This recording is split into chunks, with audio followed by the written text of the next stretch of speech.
Olympia की representation देने वाला हूँ।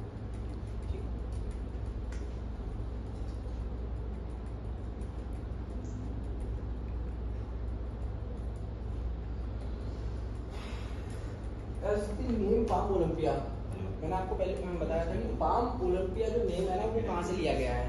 पाम इस वजह से लिया गया है क्योंकि ये पूरा प्रोजेक्ट है, इसके अंदर हम पाम ट्रीज का बहुत ही बड़े अमाउंट में प्लांटेशन करने वाले हैं। सो दैट्स व्हाई पाम और ओलंपिया इस वजह से, क्योंकि इस पूरे प्रोजेक्ट के अंदर बहुत सारे स्पोर्ट्स से रिलेटेड कोर्स हम आपको देने वाले हैं। So that's why palm Olympia,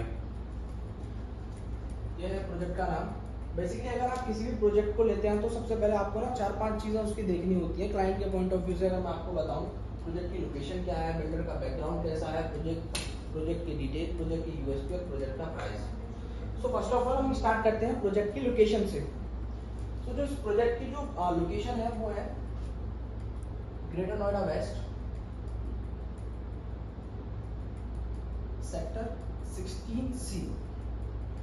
अगर कनेक्टिविटी की बात करें हम इस प्रोजेक्ट की, तो जो रोड दिल्ली से आता है, एक पॉइंट मान लेते हैं हम अक्षरधाम से जो रोड, क्योंकि अक्षरधाम एक फेमस जगह है जो सब लोगों को पता है दिल्ली में। अक्षरधाम से सीधे NH-24 स्टार्ट होता है जो कि आगे मेरठ को और दादरी को कनेक्ट करता है। सो NH-24 अगर हम सीधे लेते हैं तो वहाँ से एक रोड करता है ताज हाईवे पर हमारा प्रोजेक्ट। आप जैसे ही चलेंगे तो लेफ्ट हैंड पे कुछ चलने के बाद में हमारा प्रोजेक्ट पड़ता है पाम ओलंपिया,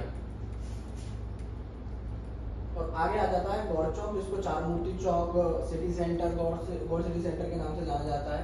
अगर आप सेंट्रल नोएडा से कनेक्ट करना चाहते हैं तो थ्रू परतला वाले रोड से कनेक्ट कर सकते हैं। आगे अगर ग्रेटर नोएडा से कनेक्ट करना चाहते हैं तो 2 रोड्स हैं, एक जो सीधे पंचमुखी हनुमान मंदिर को चला जाता है और एक तरफ्ता वाला रोड। तो कनेक्टिविटी वाइज ये प्रोजेक्ट बहुत ही अच्छा है। इसकी कनेक्टिविटी आप कहीं से भी आप इसको ईजी टू एक्सेस है, इजीली कनेक्ट कर सकते हैं। अब हम आ जाते हैं बिल्डर के बैकग्राउंड के ऊपर। जो इसके बिल्डर है उनका नाम है सैम इंडिया। जो सैम इंडिया जो कंपनी है वो 2 पार्ट्स में डिवाइडेड है, सैम इंडिया बिल्डवेट प्राइवेट लिमिटेड और अभिमन्यु हाउसिंग प्राइवेट लिमिटेड। जो अभी इस प्रोजेक्ट को जो कंस्ट्रक्ट कर रहे हैं वो है अभिमन्यु हाउसिंग प्राइवेट लिमिटेड। इसके जो ओनर है उनका नाम है सचिन गर्ग और इनके फादर का नाम है मदन लाल गर्ग। बेसिकली जो सचिन गर्ग हैं वो इस पर्टिकुलर प्रोजेक्ट को हेड कर रहे हैं, और जो मदन लाल गर्ग हैं वो सैम इंडिया को पूरी तरीके से हेड करते हैं। अगर उनकी बात करें 25 से 30 साल से पिछले 25 से 30 साल से कंस्ट्रक्शन लाइन में है। LNT के बाद में दूसरी पैन इंडिया कंपनी आती है कंस्ट्रक्शन लाइन में। अगर इनकी बात करें कि इन्होंने अभी तक इंडिया के अंदर क्या क्या कंस्ट्रक्शन करे हैं, तो इन्होंने दिल्ली का जो अपना एक्वा मेट्रो लाइन है वो इन्होंने कंस्ट्रक्ट कराया है, एक्वा मेट्रो लाइन। दिल्ली के अंदर PWD जो क्वार्टर्स होते हैं वो इन्होंने बनाए हैं। मुंबई के अंदर इन्होंने बस डिपोज बनाए हैं। लखनऊ के अंदर इन्होंने बस डिपोज का कंस्ट्रक्शन करा है। अभी करंटली गुड़गांव में PNB का डेटा सेंटर बना रहे हैं। तो आप इसी से अंदाजा लगा सकते हैं कि गवर्नमेंट की पहली चॉइस है ये। तो जहाँ पर गवर्नमेंट अपना पैसा लगाती है तो बिल्डर में दम ही होगा, सीधी सी बात है। तो ये हो गया बिल्डर का बैकग्राउंड। अब हम आ जाते हैं प्रोजेक्ट डिटेल्स के ऊपर। ये जो पूरा प्रोजेक्ट है, हाँ प्रोजेक्ट डिटेल में एक चीज़ मैं आपको बता दूं कि ये जो पूरा प्रोजेक्ट है 25 एकड़ का पूरा लैंड पार्सल है। फेज 1 2011 में लॉन्च हुआ था और 2016 में इसकी डिलीवरी देनी थी। यही सैम इंडिया ने ही फेज 1 इसका बनाया है और उन्होंने लॉन्च करा था। उस टाइम पर रेरा इंट्रोड्यूस भी नहीं हुआ था, कंपनी आई भी नहीं थी, रेरा एक्ट नहीं आया था। बट फिर भी इन्होंने टाइम से पहले 2015 में ही 1 साल पहले इसको डिलीवर कर दिया था और आज वो फुल्ली ऑक्यूपाइड है, जहाँ पर आपको एक भी इन्वेंट्रीज देखने को नहीं मिलती है पूरे फेज 1 के अंदर।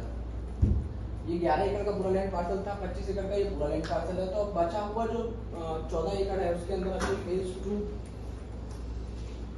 फेज 2 और फेज 3 डेवलप कर रहे हैं। अभी फेज 2 में हमारे पास में 5 टावर्स का रेरा रिसीव हुआ है, जहाँ पर हमारे पास में इन्वेंट्रीज अवेलेबल है।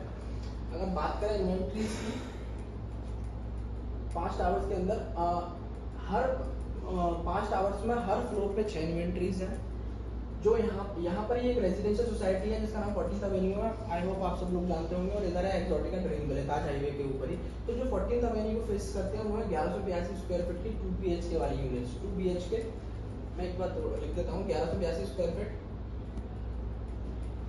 2 BHK plus study, 1357 square feet 3 BHK plus 2 toilet, 1608 square feet.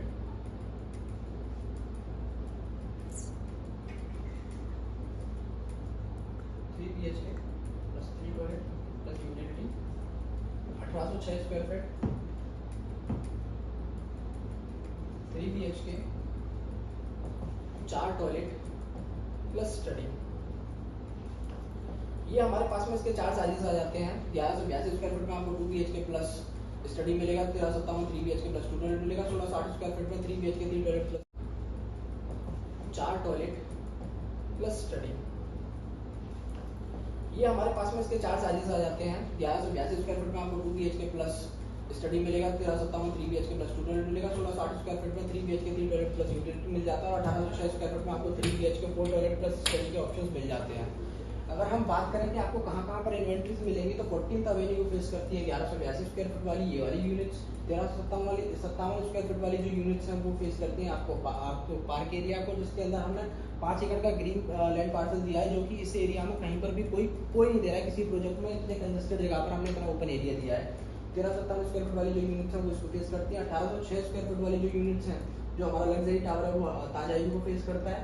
और ये 1608 स्क्वायर फीट वाली जो यूनिट्स हैं बैक साइड में फेज 1 को फेस करती हैं और फ्रंट वाली साइड में पार्क फेसिंग है।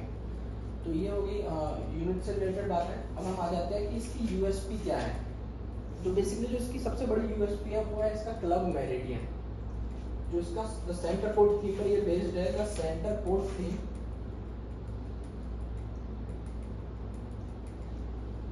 पूरे एंटायर नोएडा एक्सटेंशन में बहुत ही कुछ रेयर ऐसे प्रोजेक्ट्स हैं जिनके अंदर 47,000 स्क्वायर फीट का क्लब हाउस दिया गया है। उनमें से एक है हमारा पाम ओलंपिया।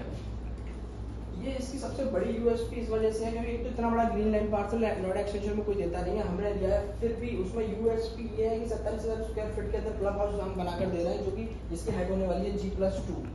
जहाँ पर ग्राउंड फ्लोर पर हम आपको देने वाले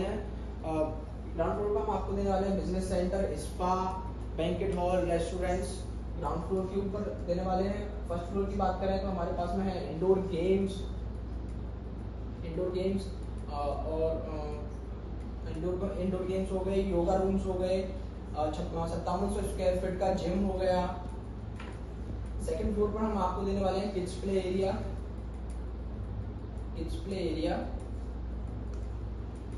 और 130 मीटर का साइकिलिंग ट्रैक सेकंड फ्लोर के ऊपर। हाँ, ग्राउंड फ्लोर पे मैं एक चीज और आपको बताना भूल गया, इसके अंदर हम आपको देने वाले हैं half Olympic size swimming pool.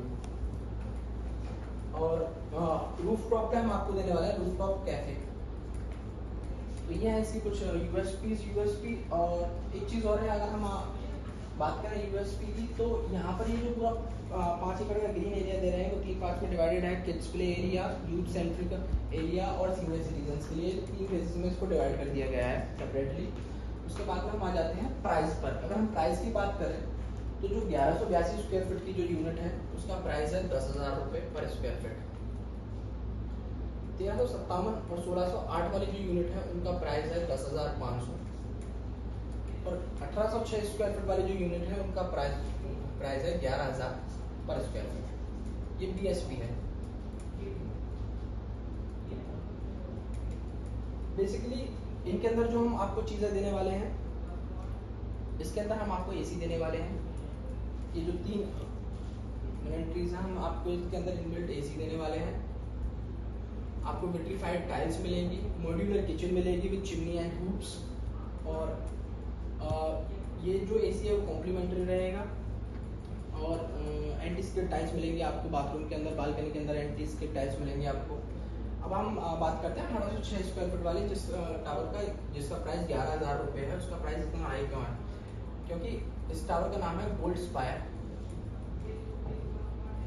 जिसके अंदर हम आपको दे रहे हैं 22,000 स्क्वायर फीट का एक अलग से क्लब हाउस, जिसके नीचे प्लस इसके अंदर हम आपको ऑल वेदर एसी दे रहे हैं, इटालियन मार्बल दे रहे हैं करवा के, प्लस चिमनी एंड हूप्स आपको टोटो के दे रहे हैं हम इसके अंदर। तो दैट्स व्हाई ये सब रीजन हुए। जो इसके लॉक हैं वो वीडियो लॉक हैं सिक्योरिटी के लिए, दैट इज द रीजन। अब इसके बाद क्या रहेगा? हाँ, इसके बाद में कुछ और चार्जेस भी लगते हैं, जैसे कि पीएलसी हो गया। अगर कोई यूनिट आपकी रोड फेसिंग है तो वहाँ पर 500 रुपये पीएलसी लगेगा। अगर कोई यूनिट आपकी पार्क फेसिंग है तो वहाँ पर आपका 300 रुपये पीएलसी लगेगा। कॉर्नर यूनिट पे आपका 50 रुपये PLC लगेगा और लीज रेंट है इसके अंदर 50 रुपये। तो यूनिट के हिसाब से चीज़ें डिवाइडेड हो जाएंगी।